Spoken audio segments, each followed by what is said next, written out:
Hi, my name is Lilly, and this is Lily's Lessons. Today we're going to learn some cool and new and awesome monkey bar tricks. Some people don't even know how to do the monkey bars, but you need momentum, and you don't just use your arms, you use your legs to go with them. Watch me and see how I use my legs, arm, and whole body. 'Cause I'm TNT, I'm dynamite. TNT, and I'll win that fight. TNT, I'm a power load. TNT, watch me explode. Some people use just the arms when they go crash. That's why they can't go crash, because they're just using the arms.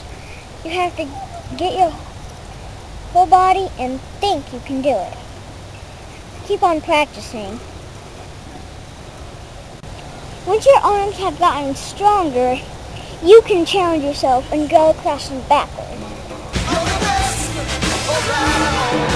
Nothing's gonna ever keep you down. You're the best around. Nothing's gonna ever keep you down. You're the best around. Just like that. Thanks for watching. Check back for more part 2, advanced tricks. See you then.